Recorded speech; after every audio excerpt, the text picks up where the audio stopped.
चैत्र मास में लगने वाला उत्तर भारत के प्रसिद्ध चैती मेले में भारी भीड़ उमड़ रही। काशीपुर। चैत्र मास में लगने वाला उत्तर भारत का प्रसिद्ध चैती मेले में भारी भीड़ उमड़ रही है। अष्टमी की भोर में मां बाल सुंदरी देवी का डोला मेले में पहुंचते ही भारी संख्या में श्रद्धालु जनों ने प्रसाद चढ़ाया। पहुंचते ही लगता है इस दौरान करीब 1 लाख श्रद्धालुओं द्वारा प्रसाद चढ़ाने का अनुमान है। इस मेले में उत्तर भारत ही नहीं बल्कि भारत वर्ष के लोग आते हैं।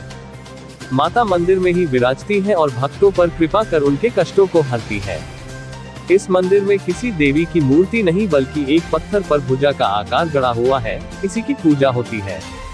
पंडा मनोज अग्निहोत्री बताते हैं कि उनके पूर्वज गया दीन और बंदी दीन कई 100 वर्ष जब यहाँ से गुजर रहे थे, तभी उन्हें यहाँ पर दिव्य शक्ति होने का एहसास हुआ और उन्हें देवी का मत मिला। उस समय भारत पर औरंगजेब का शासन चलता था। औरंगजेब ने यहाँ पर मंदिर बनाने से मना कर दिया। इस बीच औरंगजेब की बहन जहांआरा का स्वास्थ्य खराब हो गया। उस पर किसी की भी दवा का असर नहीं हो रहा था। माता ने बाल रूप में जहांआरा को दर्शन दिए और उसे कहा कि उसका भाई औरंगजेब मंदिर का जीर्णोद्धार कराए तो वह स्वस्थ हो जाएगी। ये बात जब जहांआरा ने औरंगजेब को बताई तो उसने खुद अपने मजदूर भेजकर मंदिर का जीर्णोद्धार कराया। आज भी मंदिर के ऊपर बनी गुंबद ये प्रमाणित करती है। पंडा मनोज अग्निहोत्री बताते हैं कि मंदिर प्रांगण में लगने वाला मेला चैत्र में लगता है, इसी वजह से उसे चैती मेले के नाम से जाना जाता है।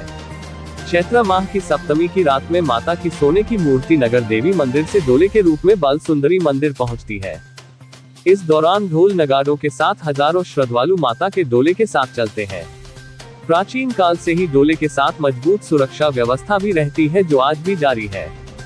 कहा जाता है कि इस दौरान हिमाचल प्रदेश स्थित ज्वाला देवी के मंदिर की एक ज्योत कम हो जाती है। मंदिर परिसर में एक विशाल कदम का वृक्ष है, जो नीचे से खोखला होने पर भी ऊपर से हरा भरा है। चैती परिसर महाभारत काल से भी संबंधित रहा है। यह 51 शक्तिपीठों में से एक है।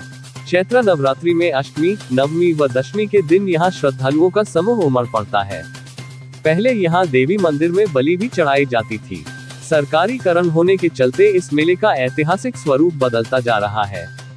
काशीपुर से सह संपादक जुगनू खान की रिपोर्ट। इस वर्ष चैती मेला 9 अप्रैल से शुरू हो चुका है और आज प्रातः 4 बजे यहाँ माँ की स्वर्ण प्रतिमा बाल सुंदरी रूप में विराजमान हो गई हैं। इसके बाद मेला अपने चरमोत्कर्ष पे है।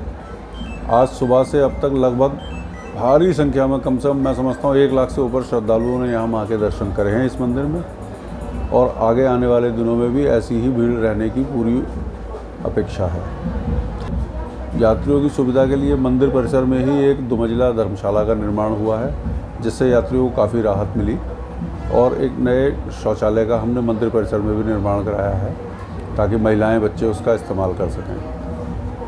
देखिए, अगर चैती मेले की बात करें महत्व की, तो इस स्थान पर माँ की बाईं भुजा गिरी, माँ की बाईं भुजा का ये अंग यहाँ पिंडी रूप में स्थापित है, और इसीलिए इस स्थान को शक्तिपीठ कहते हैं। यहाँ का नाम उज्जैनी शक्तिपीठ इसलिए पड़ा है क्योंकि ये मंदिर ग्राम टांडा उज्जैन में है, इसलिए उज्जैनी शक्तिपीठ माँ बाल सुंदरी मंदिर ये कहलाया जाता है।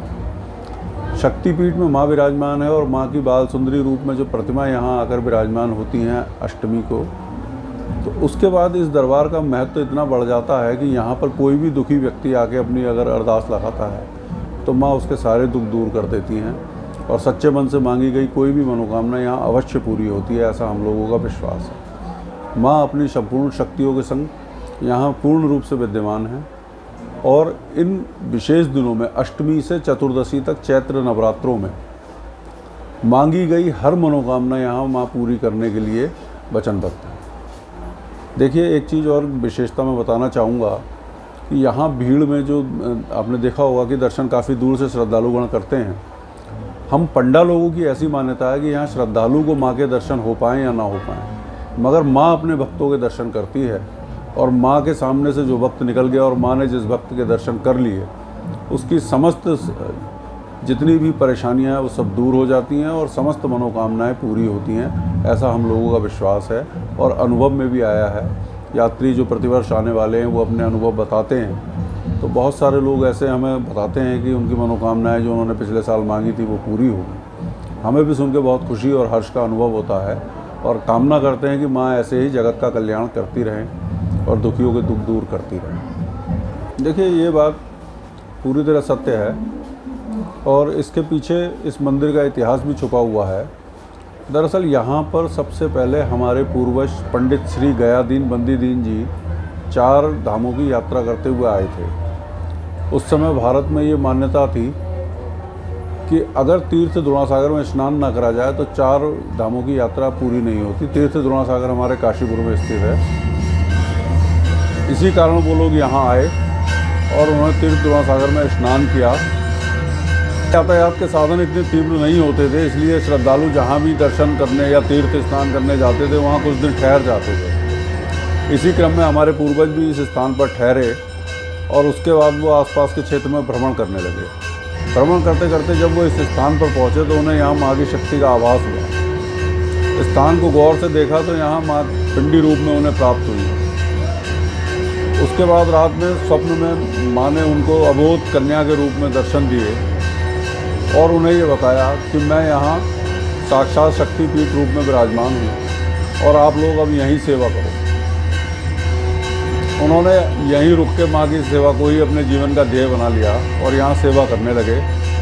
उन 2 ब्राह्मणों को देखकर नगरवासियों में भी कुछ कौतूहल जगा और वो लोग भी यहाँ आए और ब्राह्मण देवता से पूछने लगे कि पंडित जी आप यहाँ क्या करते हैं, यहाँ क्या ये स्थान क्या महत्व है।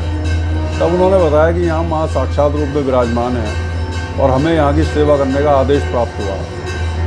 तो कुछ नगरवासी भी आके दर्शन करने लगे। होते होते बात राजा साहब पर पहुँची।